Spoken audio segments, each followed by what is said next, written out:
వాళ్ళ ఆలోచన ఏమున్నదో, మార్పుల వెనకాల ఉన్న విధానం ఏముందో కూడా ఈరోజు చర్చ జరగాల్సిన అవసరం ఉన్నది. అందుకే మిత్రులారా, ఈరోజు సమయము, సందర్భము, వేదిక సముచితమైందనే కొంచెం ఒక లైన్ పక్కకు దాటినా ఈ అంశాలను ఇక్కడ ప్రస్తావించడమే సముచితమని నేను ప్రస్తావిస్తున్న. వాస్తవంగా నేను ఏ వేదికల మీద అక్కడ వేదికను బట్టి అంశాలను ప్రస్తావిస్తా. నేను రాజకీయ వేదికల మీదనే రాజకీయాల గురించి మాట్లాడతాను. నేను మిగతా వేదికల మీదకి పోయినప్పుడు అభివృద్ధి కార్యక్రమాలకు వెళ్తే అభివృద్ధి గురించి, సంక్షేమం గురించే మాట్లాడతాను. ఏ వేదిక మీదకి వెళ్తే ఆ వేదిక మీద అక్కడ ఏం అంశాల మీద మనం ఏర్పాటు చేసుకున్నాం దానికే పరిమితమై మాట్లాడతా. ఈరోజు ఇక్కడ ప్రారంభోత్సవ కార్యక్రమాలు, అంబేద్కర్ గారి విగ్రహావిష్కరణ కార్యక్రమం అంటే రాజ్యాంగం యొక్క స్ఫూర్తి. ఆ రాజ్యాంగం యొక్క స్ఫూర్తికి విఘాతం కలుగుతుంది, భంగం కలుగుతుంది అన్నప్పుడు ప్రస్తావించాల్సిన అవసరం ఉంది. ఇంతమందిని చదువుకున్న వాళ్ళను, మేధావులను, ఆలోచన పరులు ఒక దగ్గర జమేసి నేను మీటింగ్ పెట్టడం కూడా అసాధ్యం. నేను కావాలంటే 10 లక్షల మందితో మీటింగ్ పెట్టుకోగలుగుతా, నాకేం పెద్ద సమస్య కాదు. కానీ ముందరి వరుసలో నీ 10 మందిని ఆ మీటింగ్కి రప్పించడం నాకు కష్టమైన పని. అందుకే వాళ్ళందరూ ఉన్నారు కాబట్టి వాళ్ళందరి దృష్టిలో జరుగుతున్న మార్పులు, చేర్పులు, పరిణామాలను ఈ తెలంగాణ సమాజానికి వీళ్ళే ప్రతీకలు, గౌరవం. అందుకే వాళ్ళ ముందు ఈ అంశాలను ప్రస్తావించిన ప్రధానమంత్రి గారు ఇంకొక అన్యాయం కూడా తెలంగాణకు చేసిండ్రు. మేము పద్మభూషణ్, పద్మశ్రీ అవార్డుల కోసం కూడా తెలంగాణ సమాజానికి ప్రతీకలైన గద్దర్ గారి పేరు, చుక్కా రామయ్య గారి పేరు, అందశ్రీ పేరు, గోరెటి వెంకన్న పేరు, జయతీర్ తిరుమలరావు గారి పేర్లు, వీటన్నిటినీ రాష్ట్ర ప్రభుత్వం నుంచి మేము ప్రతిపాదన ఇచ్చినాం. కానీ ఏ ఒక్క పేరు కూడా కేంద్ర ప్రభుత్వం పరిగణలోకి తీసుకోలేదు. ఇది మాకు కొంచెం బాధ కలిగించింది. మిత్రుడు మందకృష్ణ మాదిగకి ఇచ్చినందుకు మనస్ఫూర్తిగా నేను అభినందిస్తున్నా. కానీ కేంద్ర ప్రభుత్వం గద్దర్ను, చుక్కా రామయ్య గారిని, జయ జయ హే తెలంగాణ అందించిన అందశ్రీని, గోరెటి వెంకన్నను, జయతీర్ తిరుమలరావు గారిని అసలు పరిగణలోకే తీసుకోకపోవడం అనేది ఇది మన తెలంగాణ సమాజానికి కొంత బాధ కలిగించే అంశము. ఇప్పటికైనా ఈ ప్రాంతం నుంచి కేంద్రంలో ప్రాతినిధ్యం వహిస్తున్న పెద్దలు ఆలోచన చేయాలి. మిత్రుడు కృష్ణమాదిగకి ఇచ్చినందుకు మనస్ఫూర్తిగా అభినందిస్తున్నాం.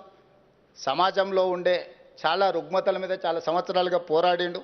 కానీ వారితో పాటు ఈ 4-5 పక్క రాష్ట్రంలో 5 ఇచ్చినప్పుడు కనీసం మనకు ఒకటి తక్కువ ఇచ్చిన 4 ఇచ్చినా కూడా ఈ పెద్దలందరికీ గౌరవం దక్కు ఉండేది. నేను తొందరలోనే ప్రధానమంత్రి గారికి లేఖ రాయబోతున్నా. కేంద్ర ప్రభుత్వాలు ఇట్లా మన పట్ల వివక్ష చూపించినప్పుడు మనం ఎక్కడో ఒక దగ్గర మన నిరసన తెలపాల్సిన అవసరం ఉన్నది. ఆ నిరసన ప్రజాస్వామ్యయుతంగా ఉండాలని నేను బలంగా నమ్ముతున్నా. ఈ వేదిక మీద నుంచి మా అసంతృప్తిని కేంద్ర ప్రభుత్వానికి తెలియజేస్తున్నాం.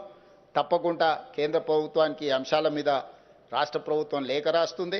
అదేవిధంగా మిత్రుడు గంటా చక్రపాణి గారు అన్ని కాలేజీలల్లో ఫీజు రియంబర్స్మెంట్ మీరు అమలు చేస్తారు, ఓపెన్ యూనివర్సిటీలో చదువుకునే విద్యార్థులకు మాత్రం ఫీజు రియంబర్స్మెంట్ ఇవ్వట్లేదని వారు ఇప్పుడే నా దృష్టికి తీసుకొచ్చారు. తప్పకుండా అంబేద్కర్ ఓపెన్ యూనివర్సిటీలో చదువుకునే ప్రతి విద్యార్థులకు రాష్ట్ర ప్రభుత్వం తరఫున మీరు చాలా చిన్న ఫీజు 4,000 ఉండొచ్చు అనుకుంటున్నా నేను. అదేం ప్రభుత్వానికి బర్డెన్ కాదు, ఇది ఎక్స్పెండిచర్ కాదు, ఇది ఇన్వెస్ట్మెంటు. మీరు చదువుకోవడం, మీరు సమాజంలో చైతన్యవంతులు కావడం అనేది ఈ తెలంగాణ సమాజానికి ప్రయోజనం. తప్పకుండా ఆ ఫీజు రియంబర్స్మెంట్ చేసే బాధ్యత రాష్ట్ర ప్రభుత్వం తీసుకుంటే నేను చీఫ్ సెక్రటరీ గారికి వేదిక మీద నుంచి ఆదేశాలు ఇస్తున్నా. తక్షణం ఆ వివరాలన్నీ తెప్పించుకొని ప్రభుత్వం వైపు నుంచి స్పీకింగ్ ఆర్డర్ ఏమి ఇవ్వాలనో తక్షణమే చర్యలు తీసుకోవాలి.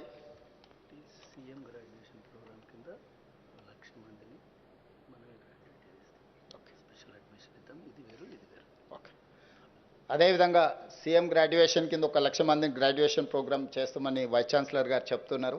ఆ వివరాలు కూడా తెలుసుకొని ప్రభుత్వం వైపు నుంచి అందించగలిగిన ఏమున్నా తప్పకుండా మేము అందిస్తాం.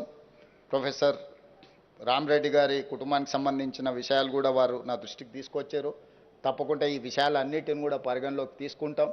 నేను ఆ తర్వాత మా యోగితా రాణా గారికి నేను సూచన చేస్తున్నా, వైస్ ఛాన్సలర్ గారితో మీరు ప్రత్యేకంగా సమావేశమై ఇక్కడ వివిధ అంశాలు ఏమేమి ఉన్నాయి, ప్రభుత్వం వైపు నుంచి మనం చేయగలిగిన పరిష్కరించగలిగిన అంశాలు ఏమున్నాయో కూడా వాళ్ళ నుంచి ఒక నివేదిక తీసుకోండి. ఈ వేదిక మీద నుంచి ఇక్కడ ఈ అంబేద్కర్ ఓపెన్ యూనివర్సిటీలో ఉన్న ఖాళీలు అన్నిటిని కూడా భర్తీ చేయడానికి ప్రణాళిక సిద్ధం చేయండి. ఖాళీలు ఉంటే ఈ యూనివర్సిటీ ఉన్న ప్రయోజనం లేదు. మనం కాంక్రీట్ స్ట్రక్చర్స్ కోసం యూనివర్సిటీలు పెట్టడం లేదు. ఈ కాంక్రీట్ స్ట్రక్చర్స్ మధ్యలో విద్యార్థులు ఉపాధ్యాయులు ఉన్నప్పుడే వీటి ప్రయోజనం చేకూరుతుంది. నేను అది బలంగా విశ్వసిస్తా.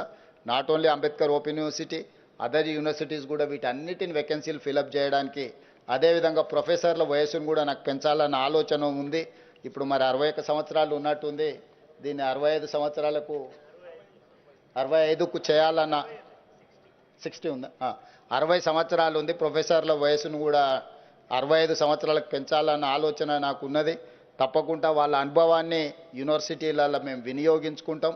అన్ని రకాలుగా ఈ విశ్వవిద్యాలయాలను బలోపేతం చేసి సమాజానికి మార్గదర్శకులను తయారు చేసే వేదికలుగా ఇవి ఉండాలి. ఇక్కడ నుంచి మంచి నాయకులు రావాలి.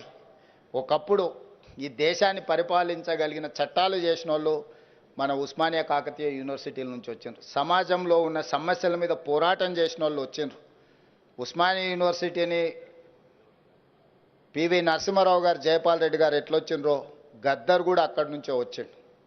అంటే ఈ సమాజంలో ఎప్పుడు ఏ అవసరం ఉందో అలాంటి విద్యార్థులను, ఉద్యమకారులను ఈ యూనివర్సిటీలు ఉత్పత్తి చేసినాయి.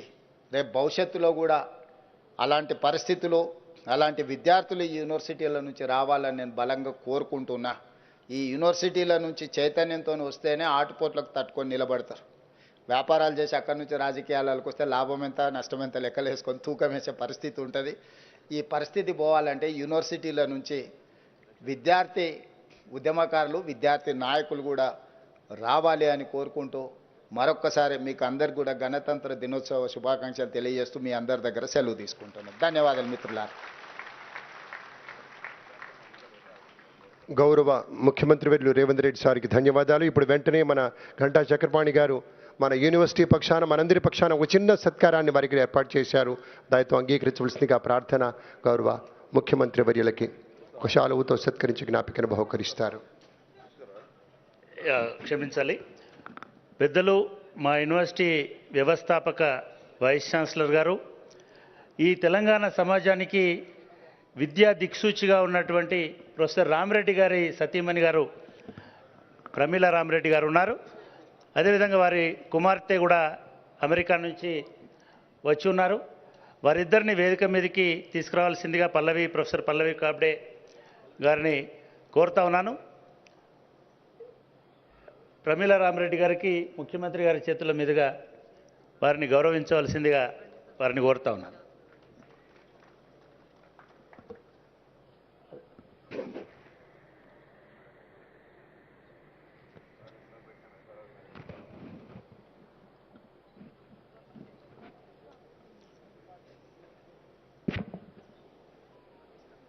సార్, రామిరెడ్డి గారు మన తెలంగాణ జాతిరత్నం, అదేవిధంగా sir IGNOU Indira Gandhi national open university వ్యవస్థాపకులు కూడా వారే.